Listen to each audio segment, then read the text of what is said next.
What's up, guys? This is Taking the Field with Stevie Mac, and on today's episode, we've got a absolutely loaded episode for you guys today. Heading into week 5 in the PLL, we're going to discuss the trade between the Cannons and the Whipsnakes that went down earlier this week. We'll also talk very briefly about the All-Star ballots that came out on Thursday heading into week 5 in the PLL.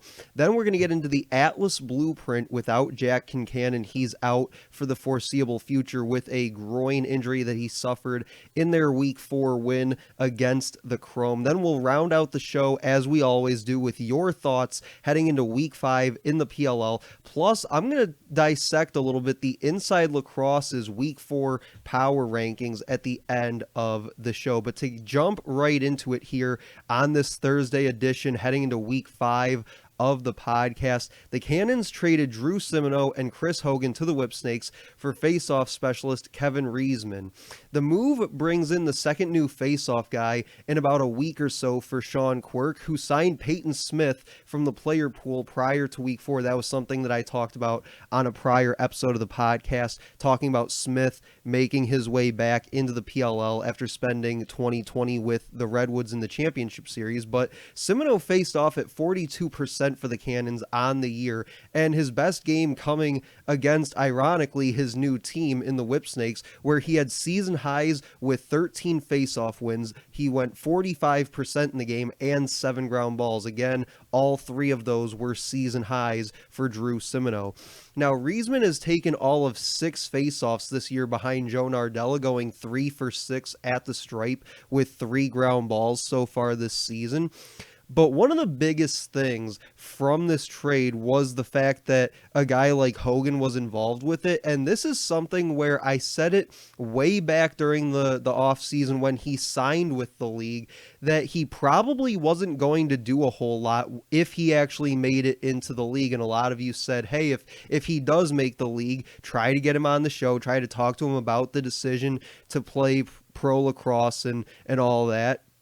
But he was a guy that when he made that decision and the announcement was made, I believe it was Adam Schefter that tweeted about it that night. I said straight up, he's probably not going to play a whole lot. I didn't see a situation where a guy who hasn't played lacrosse in about a decade or so comes in and actually make some meaningful impact to one of these clubs, given the fact that we knew how much talent was already in this league and how much more talent was going to be entering the league through the MLL entry draft with some of the guys like Lyle and whoever else, but also through the player pool. Now we're seeing a lot more teams hitting the player pool as well to make some roster decisions as we enter the second half of the season now. But really, when I looked at this decision for Hogan to enter the league and him making the league, is that for me it was more of a marketing tool for the league, with people, like I said, like Adam Schefter tweeting about him, or Pro Football Talk was actually the ones that leaked the news that he had been traded a few days ago. Or even when you look back at week 1 in 2021, when they went to Gillette Stadium and he wasn't even a part of, if I remember correctly, wasn't even a part of the active roster for the Cannons that weekend when they had 2 games in week 1, but he was still there on the sideline in street clothes doing interviews during the game and really promoting the league and promoting his transition from playing football to lacrosse and everything. And of course the league pumped that out throughout social media, and you had people in the comments, a lot of football NFL fans, saying Chris Hogan played lacrosse. Like, nobody even knew that was who he was before the NFL. So really, that's what I said going into it. That's what it was going to be. It was getting more eyes on the league, which is obviously a great thing for the sport and for the league itself. So I'm not knocking what they did. What they did is actually brilliant with bringing him in and using him the way that they've been able to do, with even having that documentary series about his transition from playing in the NFL to playing in the PLL. So again, I don't blame the league for what they've done and for how they've handled it. how they've handled him and his decision to play and everything, because it's brought more attention to the league. More people outside the sport of lacrosse have been talking about him and talking about the league. But the fact of the matter is that in 5 games with the Cannons, as being a part of their 25-man roster, he only played in 1 of them. And if I'm not mistaken, in the one that he played very sparingly, because I believe they dressed 3 short stick D mids in that game. So he got kind of what was left over between Goodrich and Tyson Bell. So now he gets traded over to a team where I think it'll be even harder for him moving forward to be a part of that active game day roster and to get playing time, because he goes over to a team in the Whips who already have guys like Matt Abbott and Charlie Hayes listed at D mid. Plus they picked up Nick Manis out of the player pool, who's seen as somewhat of a 2-way mid, can play either side of the ball. So really, for me, the only time that I saw Hogan getting playing time with this Cannons team, had he not been traded, was if it was towards the end of the year and they get potentially eliminated from playoff contention, and really they're just battling for that 7th spot, and they say, yeah, you know what, it couldn't hurt to give him a shot and see what he can do, because if we're in 7th or 8th place at this point, there's not really much worse that we could do. There's not really much else that we can try at this point. So even just making this trade, really, I think what it does is more so allowed the Cannons to have an extra spot on that 25-man roster to be able to play with and be able to go out and make other moves, which they did end up doing, and I'll get to in a second. But this was really the whole Hogan thing. I wasn't really much of a fan of it from the very beginning, and I did have people hitting me up on Twitter, at Stevie Mac Media is my Twitter handle, and they were saying from that very first day that we found out about him trying to get into the league that, oh, you got to give him a chance. You know, he hasn't even shown what he can do yet, hasn't even made a team yet. And I would agree with all of that, right? I would agree with all that. I'm not saying that you're wrong. I did want to wait and see how this played out, but just from that first initial reaction, I said straight out, this is more about them promoting the league and promoting their teams and getting more fans outside of the lacrosse community,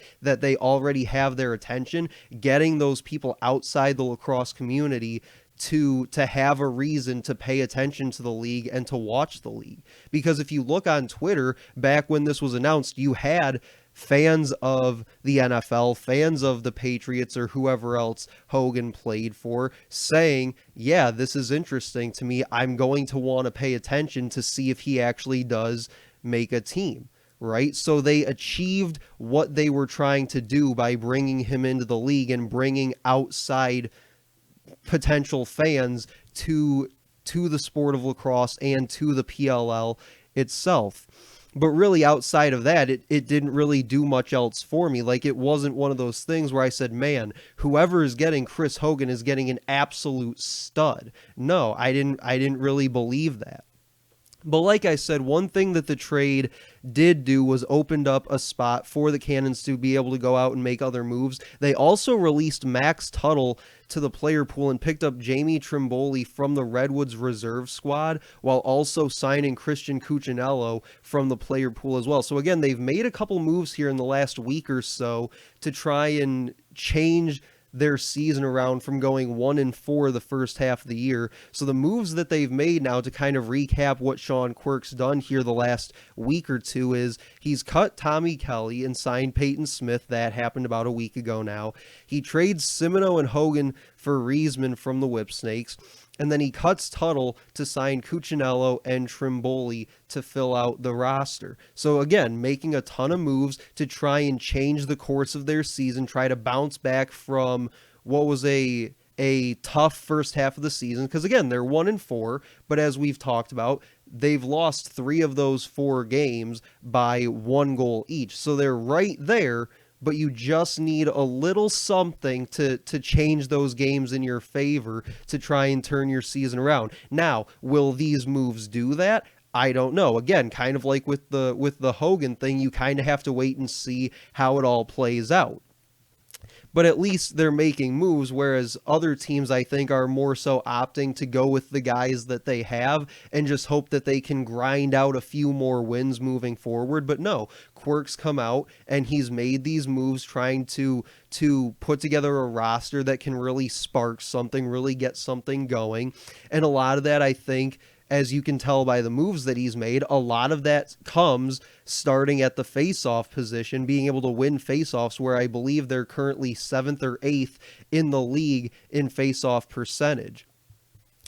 But like I said at the top of the show, I also want to get into very quickly the all-star players being announced, and the captains as well are going to be Grant Ament and Blaze Reardon for the all-star game. I've got a couple players that I think were snubbed, more specifically as starters, not snubbed from the all-star game itself because they will be there, but I think more specifically just being snubbed as starters.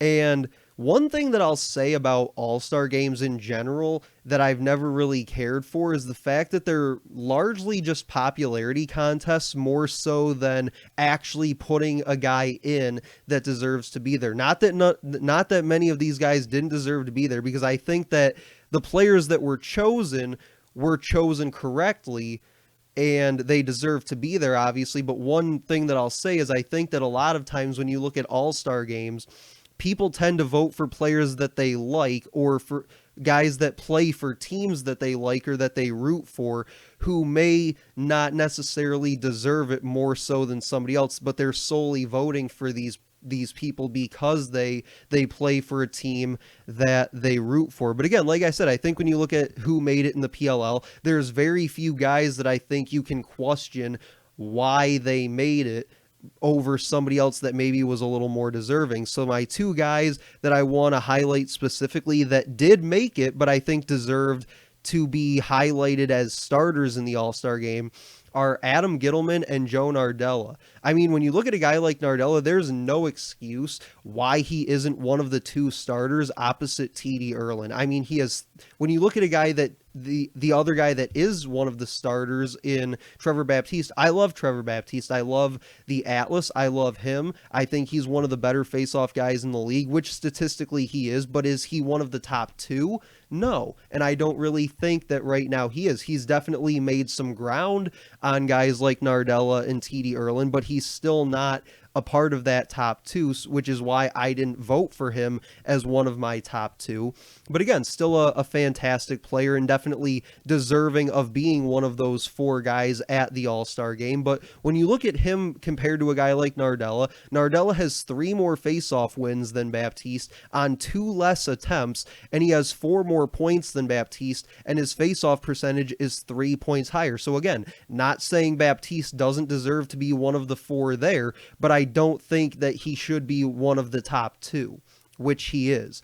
And while we're at it, while we're talking about the face-off position with this All-Star game, how did Stephen Kelly and his 47% face-off percentage get in over a guy like Connor Farrell, who's at 50%, has more ground balls, and is at least top 4 in the PLL at his position right now, where if you look at the PLL website and the top 5 face-off guys, now granted one of them is Riesman and he's only taken 6 total face-offs, but when you look at that top 4, top 5, where's Stephen Kelly on that list? You know, how did he make it in over a guy like Farrell, who's statistically playing at a higher level than he is right now? And that's where I go back to, sometimes you vote for a guy just because he plays for the team that you like or that you support, and he's not necessarily one of those top guys at his position. Now, when you look at Gittleman's been absolutely dominant this year when he's actually played. And I think that the only reason that he's not a top 5 goalie on the PLL website statistically is because of the fact that Chris Bates has messed with him and his playing time this year, where you look back to, I believe it was week 2, he opted not to play him until the second half of that game against the Water Dogs, and then sat him for the entire game in week 4 this past weekend against the Chrome in a game that they eventually lost. Now, would he have made much of a difference in that game?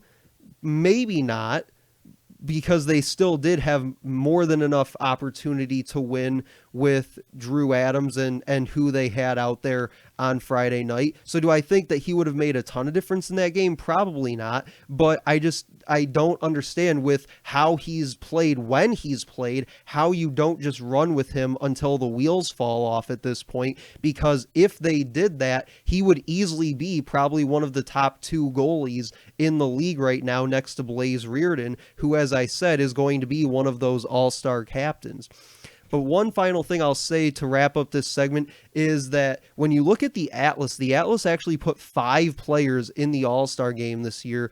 And whether I think Baptiste should be a starter or not, like I said, I still think he deserved to make that top 4 heading to the All-Star game. But the Atlas also put in Jeff Teat, Brian Costfield, Danny Logan, who I thought was a bit of a, I don't know if I'd say surprise, but after the way he looked in that first game against the Archers, I was really worried about how he would rebound from that and how he would develop those next couple weeks. But he has been a very, very good D-mid for this team. And I'd say probably in the last 3 or so games has been one of the better D-mids in the entire league their past couple games. So he's really rebounded well from that tough game against the Archers in week 1, as I think has the rest of the Atlas team.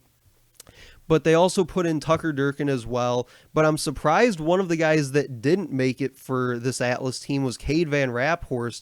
But I'll talk more about him and the Atlas as a whole when we get into segment 2. Segment 2, I said at the top of the show, I want to talk about the Atlas and their blueprint for how to win without Jack Concannon. So we'll get to that in segment 2 in just a moment. But you're listening to Taking the Field with Stevie Mack.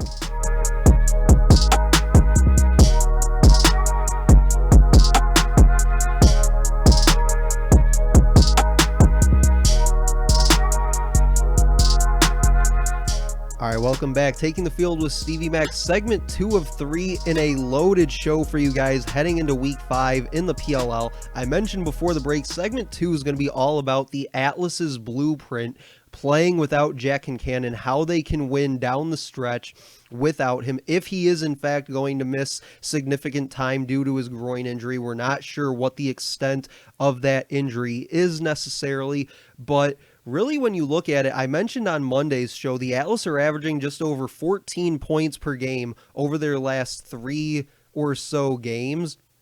And that's the most in the league during that span. So in their last 3 weeks or so, they are the highest scoring offense by average in the league. And in their last 3 games, more specifically, their score differential is +6, which is good for, tied for second in the league during that stretch with the Chaos, ironically, who they have to play this Saturday. And it's second to only the Archers, who have a +7 differential in those same 3 games. So for reference here, how good the Atlas offense has been these past couple games, the Whipsnakes have a -8 differential, largely due to the differential that they had against the Chrome, and the Water Dogs are -12 in that same stretch. And Trevor Baptiste, like I said, definitely deserving of being an all-star this year. In his last 3 games, is averaging just under 17 face-off wins per game. He's at 59% during that stretch and averaging 8 ground balls per game. So again, playing at a very, very high level. And the only players better during that span are 2 of the other guys that also made the all-star team in Joe Nardella and TD Erlin. Now, defensively, they've played pretty well recently in those last 3 or so games, giving up 13 points over their last 3. I should say on average over their last 3. And Rexroad, in the one game where you really looked like they didn't play very well defensively, Rexroad held Lyle scoreless in that game against the Cannons. And I don't know if I said this on a previous episode or not. Maybe I tweeted this out at Stevie Mac Media. But when you go back and watch that game against the Cannons actually benefited from several lucky bounces going their way. Things like a scrum for a ground ball, the ball shoots out towards the crease, and a guy like Andrew Q or Ryan Drenner's literally just standing on the crease waiting for the ball to come to him, and then they just turn around and shoot it past Concannon. Or a couple times they hit the pipe, hit Concannon in the back, and then it bounced back into the net. So you go back and look at that game, the game actually wasn't, I think, as close as what the final score indicated, because the Cannons really benefited from some lucky bounces that the Atlas didn't receive, right? So the defense, like I said, I think has played pretty well, held the Chrome to 10 goals for a team that was really starting to gain some confidence, gain some momentum after their previous few games. And they held the Whipsnakes to 12 goals in a game that went to overtime. So again, another performance where even in a loss, I felt pretty good about the way that they had played. But when you look at some of the individuals within this defense, guys like Rexroad and Cade Van Raphorst combined have 20 caused turnovers, 26 ground balls, and 2 points, the 2 points both coming from Cade Van Raphorst. But even just looking at guys like Durkin has 5 caused turnovers and 11 ground balls, and Craig Chick has 5 caused turnovers and 17 ground balls. So this defense is actually playing very, very well, and that's just talking about some of their pulls on this team. Again, like I said, a guy like Danny Logan in his past 2 or 3 games has been, in my opinion, one of the better short stick D mids in the league as of late. So this defense really starting to gain some confidence in front of Jack Concannon, and that's going to need to be the case this weekend against a Chaos offense that's starting to put some things together, start to get some momentum going, and being able to play well in front of whether it's Tate Boyce or JD Colarusso in replacing Jack Concannon. But again, like I said, the defense should play well enough in front of whichever one it is, whether it's Colarusso or Boyce on Saturday, to give them a chance to win that game. Because offensively, one of my buddies on Twitter, Michael Ramirez, said before that it's really a pick your poison offense with this Atlas team. I mean, there's so many ways that they can beat you, and right now they're really utilizing the 2-man game to their advantage, whether it's taking it to X with guys like Law and Crawley, 2-man game off the wing with guys like Caraway and Baccaro. Up top, they can go with Teat and Cockerton. So again, using that same 2-man game style, but doing it on different areas of the field with different pairings, as I just went through, Law, Crawley, Caraway, Baccaro, T, Cockerton, whoever, being able to utilize those matchups to create the kind of offense and create the kind of looks that they want.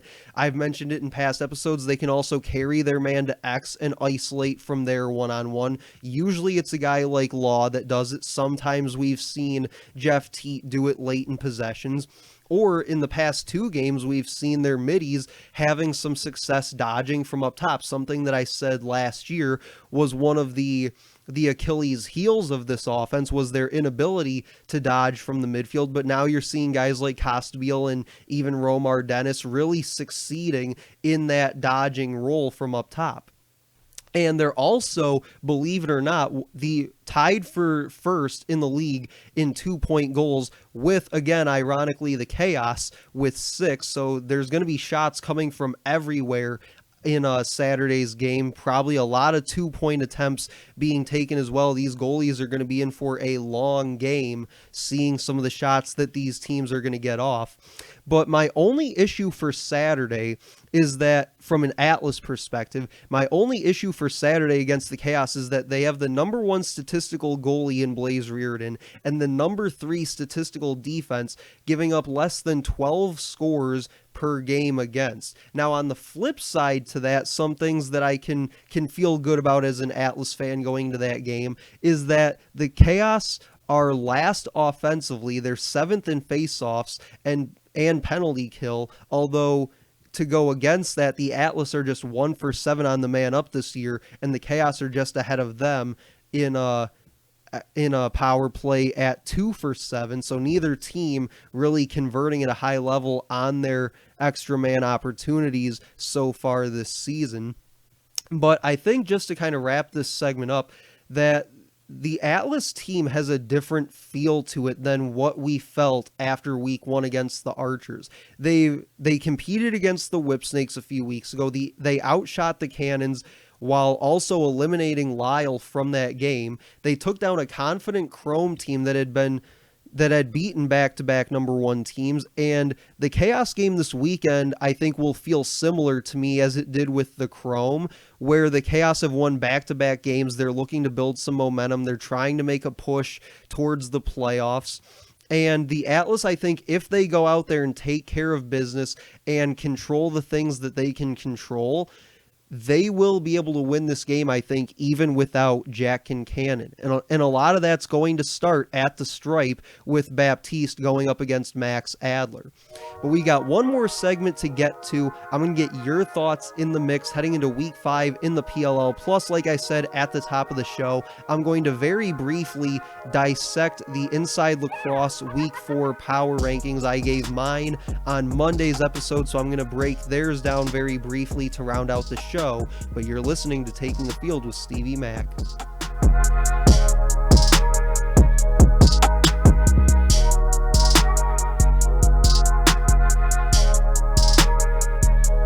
All right, final segment of the show on Taking the Field with Stevie Mack as we make our way towards Week 5 in the PLL. We've broken down a ton so far in this episode, talking the Cannons and Whipsnakes trade from earlier this week. We've also gotten into the Atlas without Jack Concannon, plus talked a little bit of all-star voting. Now we're going to wrap it all up with your thoughts heading into Week 5, plus the Inside Lacrosse power rankings after Week 4 in the PLL.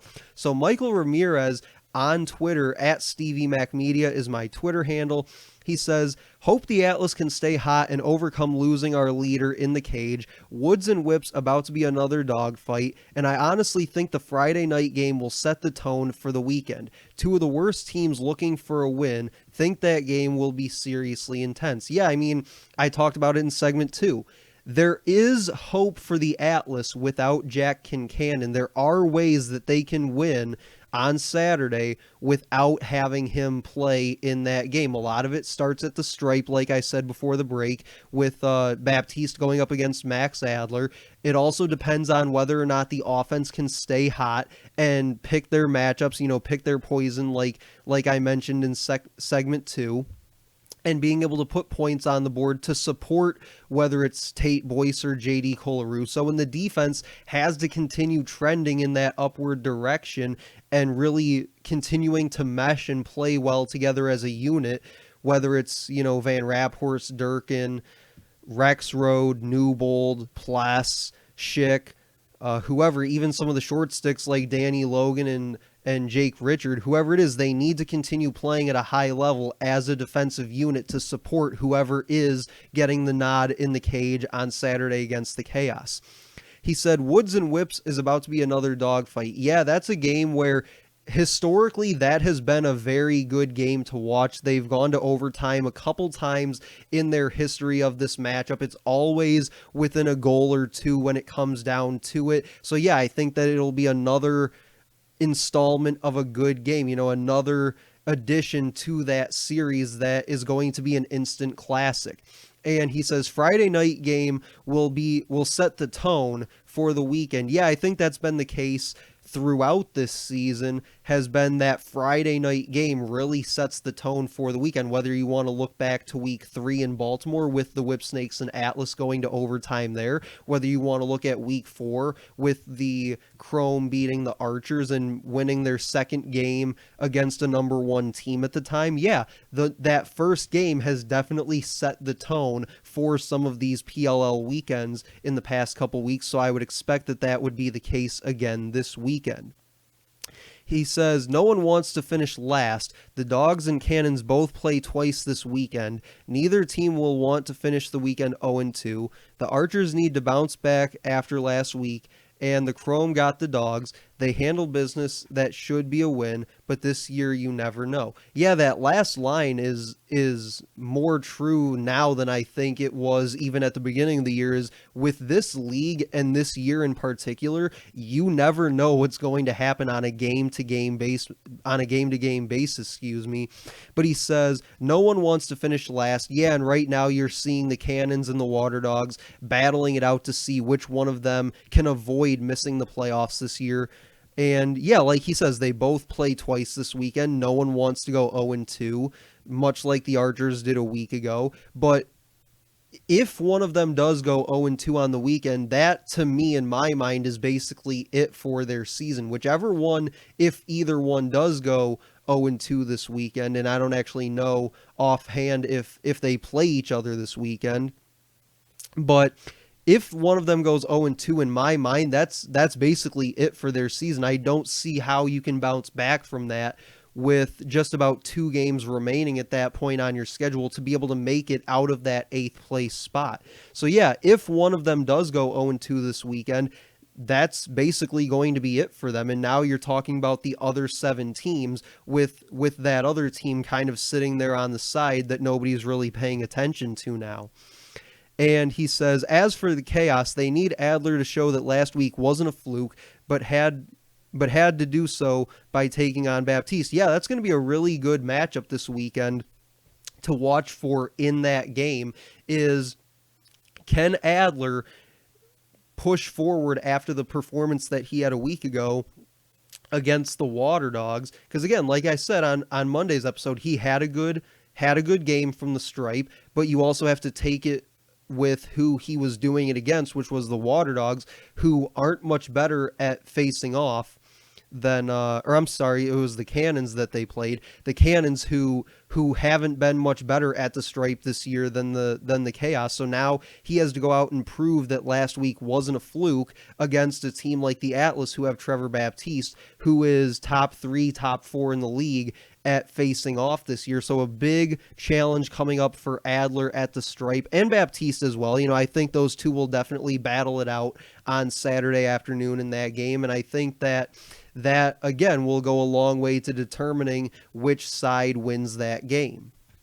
Coach Shrek on Twitter, again, at Stevie Mac Media is my Twitter handle. You can hit me up there for all PLL-related topics and discussion. He says, whatever I expect to happen this weekend is more than likely not going to happen this weekend with the way things have gone so far this season. Yeah, like I said with Michael's comment, we really don't know from a week-to-week or game-by-game basis what's actually going to happen this year. I mean, we can predict who's going to win each matchup. We can talk about those types of things, but we don't actually know what's going to happen. Like, I don't think 2 weeks ago many people would have predicted that Michael Rexroad holds Lyle Thompson without a goal for just the second time in his pro career. Like, we don't know what is going to happen in this league. I don't think many people expected the Chrome to beat the Whip Snakes the way that they did that one game, and then follow it up the following week, the very next game, and take down the Archers the way that they did in that game either. So again, we don't know what's going to happen, and that's what makes this league so much fun to be a part of,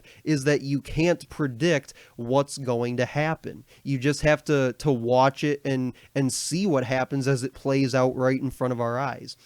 But Shrek says, I understand the need to make moves to get over the hump and win a game. However, I was scratching my head seeing them trade Simino, and I thought he was having a decent season battling at the faceoff X. Not sure if Riesman is the answer, but let's give him a shot. Yeah, I mean, like I said, the Cannons and the Chaos were two of the worst teams in the league in terms of faceoff percentage, so I think there was a need, and I said this after they picked up Peyton Smith, there was a need, I think, to make a few changes there to try and spark something at the stripe. And whether it was trading away Simino as well, in addition to picking up Smith, I don't know. I'm not sure how much of an improvement a guy like Riesman will be for them. But again, just like I just said, we don't know what's going to happen. We have to let it play out during the course of a weekend. So I'll be watching that on this weekend as we head towards week 5 in the PLL to see how the Cannons do facing off this weekend. But he says, hate to see Redwoods lose Trimboli, but I think they need more depth at midfield behind Rabel, Busick, and Rafis. Obviously, they in this case being the Cannons. And yeah, I think that he will definitely help them, especially after they cut Max Tuttle. I think adding a guy like that behind Rabel, Busick, and Rafis will definitely give them that kind of depth that they need moving forward, and I think help out their attack a little bit more. And again, take some pressure off guys like Rabel to be as productive as what he's been, although I hope moving forward he continues that level of production. But yeah, I think anytime you can add a young piece to your midfield like Trimboli, I don't think that that's necessarily a bad way to go, especially when he was there for the taking and you essentially give up nothing in order to get him the way that they did. But to round out the show this week, like I said, a loaded episode for you guys heading into week 5 in the PLL out in Minnesota. I want to get to this Inside Lacrosse week 4 power ranking. I gave you my power rankings on Monday's episode. But to get to Inside Lacrosse's rankings, they have the Whipsnakes number 1, no argument there. Number 2, though, they have the Atlas. They flip-flopped the Archers and the Atlas this week.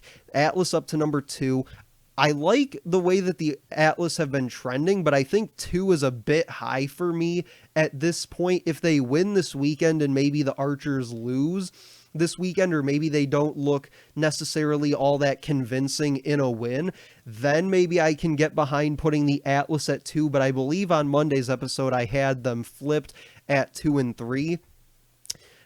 Number 3, they have the Archers. Like I said, I can get with this after the way they looked last weekend and losing those 2 games, but I still got to go with them at number 2. Like I said, I could change my mind on Monday's episode depending on how things shake out this weekend, but I got to go in my mind with Archers at 2 and Atlas at 3. Number 4, they have the Chrome, though, and while Chrome did beat those back-to-back number 1s, they're still 2 and 3 overall on the year, so I think 4 might be a tiny bit high for them.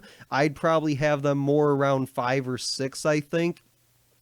Number 5, they have the Chaos. This is probably the highest I'd go with the Chaos right now. I think for me, they're more around number 6, in my opinion, with the Cannons and Water Dogs just behind them.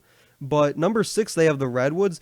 The Redwoods are, I will make this defense for Inside Lacrosse for putting the Redwoods this low, because I believe I had them somewhere around 3 or 4 on Monday's episode, but I will say this in defense of their decision to put the Redwoods at number 6. The Redwoods are 1 and 2 in their last 3 games, so not necessarily trending in a positive direction. And their win in that stretch was against the 7th place Water Dogs, and that game was a shootout. It was 19-16. It's not like you went out there and just dominated the Water Dogs from start to finish. It was a back and forth battle that you had to come out on top in the last couple minutes. So yeah, I can see why you would put the Redwoods this low at this point in the season, but still I gotta believe they're somewhere around 4 or 5, a few places higher than where Inside Lacrosse has them. But number 7, they have the Cannons, and I can agree with this. This is where I had the Cannons on Monday's show, because I don't think that their 1 and 4 record necessarily reflects who they are as a team and who I think they will be moving forward. But again, you can't ignore the fact that they're 1 and 4, even with 3 of those losses being by 1 goal. And then the Water Dogs at number 8, again, I can agree with this. This is where I had them on Monday's episode. They really just haven't shown me a lot this season to say that they deserve to be any higher than last place, because you look at the defense has been, I guess, atrocious would be a word to describe it, as in their last 2 games, they're giving up 18 scores per game, 18 points per game, whatever you want to call it. Their offense has been inconsistent for much of the year, scoring 7-8 goals against the Archers and then scoring 16 the next week against the Redwoods. And the goalie play has just been basically awful, right? A guy like Dylan Ward in the cage has been not good. They're last in, I believe, goalie play in the PLL. So yeah, the Cannons and the Water Dogs are where they are for a reason. And I can't disagree with either of those, but like I said, I do question a few placements of some of the teams on their power rankings, and it'll be interesting to see where they have some of these teams after things shake out in week 5. But that'll do it for this episode of Taking the Field with Stevie Mac. Make sure to like, comment, and share on this post. You can also find the podcast anywhere you get your podcast. I even added a whole list of them to the website, takingthefield.com, so you can find many of the locations of the podcast there to to check out any and all past, present, and future episodes of Taking the Field with Stevie Mac. But that'll do it for me as we head into week 5 in the PLL. I will talk to you guys later.